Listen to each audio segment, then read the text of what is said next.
Bismillahirrahmanirrahim.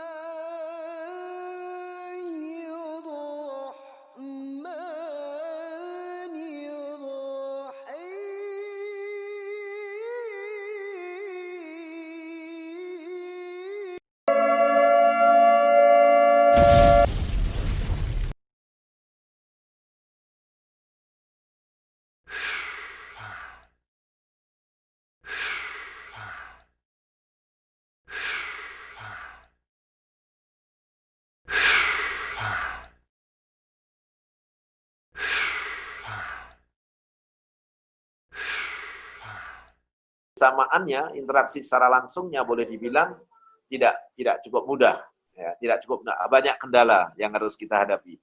Oleh karena itu justru dengan dibalik musibah pandemi ini, kita lalu terinspirasi bahwa saatnya kita memikirkan penggunaan media sosial semacam ini untuk kepentingan aktivitas kita. Artinya bahwa kegiatan dakwah kita sudah saatnya kita rancang dengan base kepada kekuatan media sosial yang sekarang ini ada.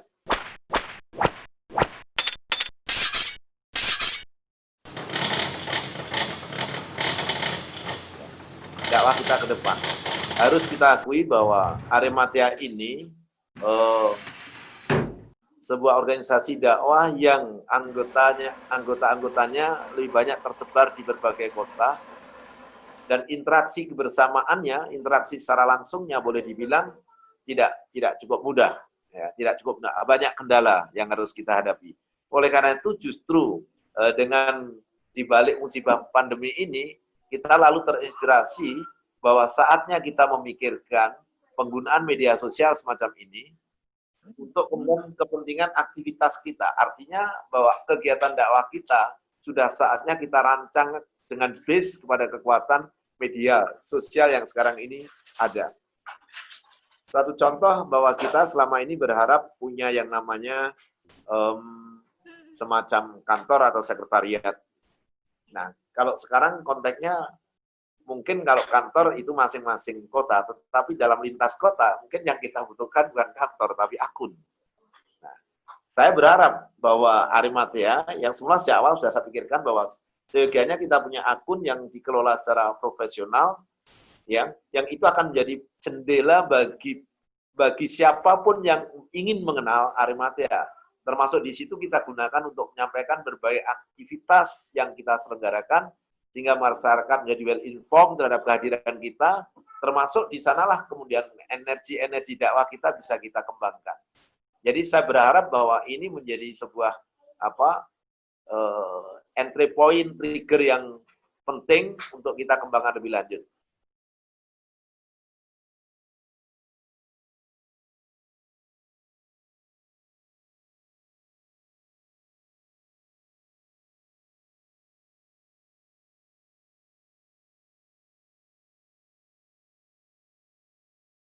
Ini juga buat saya sesuatu yang luar biasa. Jadi ini memang era yang sekarang dan akan datang. Kita suka tidak suka, pertarungan kita mungkin lebih banyak menggunakan yang namanya media sosial ini. New media ini akan menjadi kekuatan kita untuk melakukan. Karena new media ini juga memberikan semacam kita secara ekonomis, itu sangat-sangat ekonomis. Artinya dana yang kita butuhkan menjadi jauh lebih berkurang. Sehingga karena itu maka ini bisa menjadi kekuatan. Di samping itu dari hasil penelaahan saya sendiri, kekuatan media sosial sekarang ini itu sudah menggeser kekuatan media massa. Kalau sekian tahun yang lalu, media massa lah yang akan menentukan opini masyarakat. Ya. Sehingga siapa yang menguasai media massa, dia akan menguasai massa. Tapi sekarang ini bergeser. Media massa tidak lagi begitu powerful. Justru media sosial sekarang mulai menjadi sebuah kekuatan. Mengapa?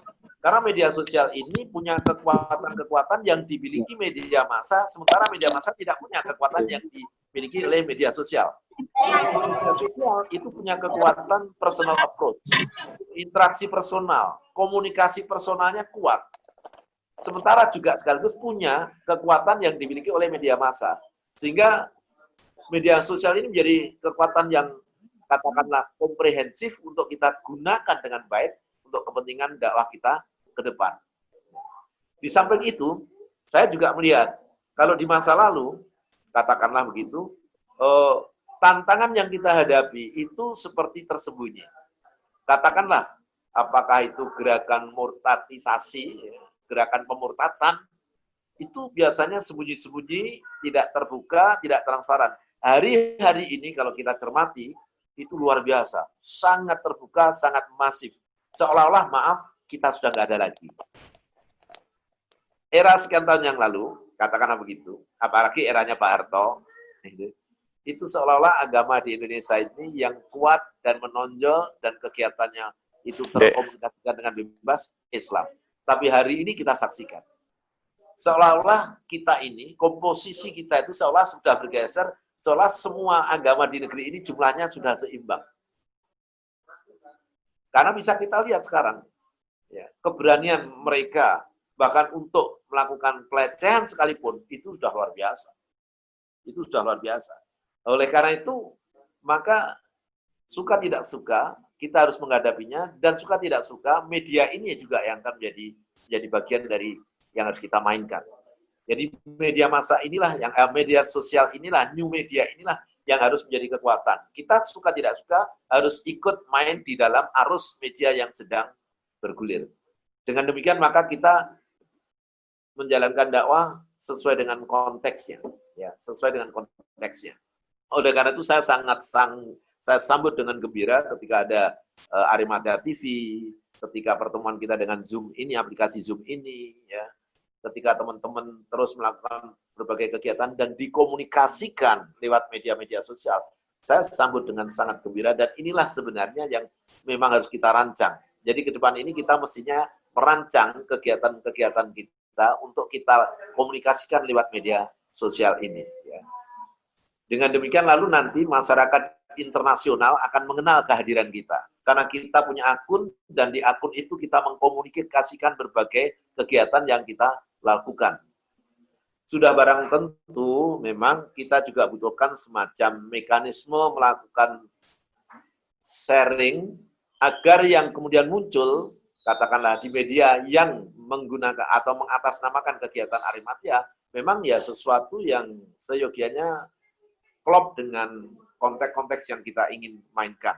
Maksud saya adalah ketika teman-teman misalkan memproduksi, katakanlah dakwah, seperti misalkan yang saya sering ikuti terus, itu misalkan Mas Gus Betik, Mas Koco, gitu ya, itu yang sangat aktif, ya, saya sangat gembira karena kehadiran beliau memberikan warna bagi kehadiran Arimatea. Tetapi ada beberapa konten yang itu mestinya bisa lebih disempurnakan kalau kita itu bisa mengintegrasikan. Jadi ada semacam apa? Ada semacam tim yang kemudian melakukan penilaian atau evaluasi agar ketika ditayangkan itu betul-betul tayangannya ini betul-betul pas betul dengan kita. Penggunaan bahasanya, kontennya, dan sebagainya. Kalau bisa kita setting semacam itu akan jadi sangat luar biasa, ya. Jadi sangat luar biasa. Karena suka tidak suka bahwa pertarungan lewat media semacam ini itu kalau kemudian kita bisa mengemas secara tepat, ya, pesan-pesan dakwahnya, maka ini akan punya pengaruh yang sangat besar. Tapi sebaliknya, kalau katakanlah desain pesan yang kita bangun itu tidak tepat, maka tentunya ini juga bisa menjadi sesuatu yang merugikan. Karena itu saya sangat berharap kita meningkatkan terus kualitas kita produksi terus, ya, dakwah-dakwah kita. Sudah saatnya kita memasarkan konten-konten dakwah yang kita bangun di Arimatea ini dalam rangka untuk mencegah pemurtatan. Yang kita tahu sekarang ini kan sudah sangat luar biasa, ya. Pertarungan dakwah ini, pertarungan pemurtatan dan sending mereka itu sudah luar biasa, ya. Mereka begitu berani, bahkan mereka juga dengan kata-kata yang seringkali juga kasar gitu. Nah, dan kita juga menyaksikan bahwa, atau saya menilai bahwa dakwah yang kita lakukan dengan tetap mengedepankan nilai intelektualitas kita, objektivitas, akademis dan sebagainya, itu tetap harus kita pertahankan, ya. Karena sesungguhnya kekuatan Islam sebagai sebuah kebenaran itu terletak di sana. Jadi secara konseptual, Islam itu tidak akan bisa, katakanlah, terkalahkan oleh agama manapun. Tidak akan pernah bisa. Secara konseptual. Gitu ya. Oleh karena itu, maka permainan konsepsi ini yang harus dimainkan. Perang konsepsi Ghazul Fikri ini yang harus kita mainkan. Nah, tetapi tentu saja dalam konteks dakwah, lagi-lagi dalam konteks dakwah, orang juga tidak selalu terinfluence atau terpengaruh oleh yang namanya kekuatan argumentasi akademis atau ilmiah. Nah, sentuhan-sentuhan emosional di dalam menyampaikan pesan-pesan akademis itu juga menjadi penting, gitu ya. Sentuhan-sentuhan menjadi penting. Oleh karena itu, saya sangat bersyukur ketika Mas Jumsar sering memunculkan informasi kegiatannya. Saya luar biasa, saya bilang, waduh, mungkin Aremata yang paling kaya dengan kegiatan itu yang dikomando oleh Mas Jumsar ini ya. Luar biasa ya, begitu banyak kegiatan. Saya sangat bersyukur. Nah, kalau kemudian yang dilakukan oleh Mas Jumsar, katakanlah pensahadatan yang dilakukan sekian banyak ini, kegiatan turun ke masyarakat yang sangat banyak ini, lalu kita komunikasikan dengan baik di akun yang kita punyai, dan orang bisa kemudian membaca atau membuka akun kita, maka itu menjadi kekuatan kita. Kita boleh kecil dalam arti jumlah personnya, tapi kita bisa menjadi besar kekuatan pengaruhnya. Kekuatan media sosial ini memberi ruang buat kita seperti itu. Biarpun kita mungkin tidak banyak orangnya, tidak menjadi organisasi massa, tapi menjadi organisasi dakwah, tapi kita menjadi bisa membesarkan kehadiran kita dengan menggunakan media ini. Saya melihatnya seperti itu, apalagi dengan kondisi COVID-19 ini, kita dipaksa, suka nggak suka, menggunakan jalur ini. Nah, karena itu, ini mudah-mudahan berkahnya, kita lalu punya kesadaran untuk membangun sebuah media dakwah yang kuat dengan media sosial yang sekarang ini berkembang. Saya melihat poin-poin penting ke depan, tantangan dan sekaligus peluang yang kita miliki adalah seperti itu. Sehingga saya berharap betul bahwa teman-teman, apalagi yang menguasai tentang media ini, bisa memberikan kontribusi yang memadai kepada Arimatea, sehingga dakwah Arimatea, sekali lagi, mungkin kita kecil, tetapi kalau kita bisa menyebarkan pesan kita kepada seluruh dunia, itu kita menjadi besar. Dan itulah media. Media itu bisa membesarkan barang yang kecil. Tapi sekali lagi ingat juga, kita bisa menjadi kecil, walaupun kita besar, bisa dikecilkan oleh media. Nah, mari kita manfaatkan. Kita kecil, mari dengan menggunakan media, kita jadi besar. Kita akan dikenal di berbagai tempat. Syaratnya adalah kita harus memanfaatkan dengan sebaik-baiknya media ini.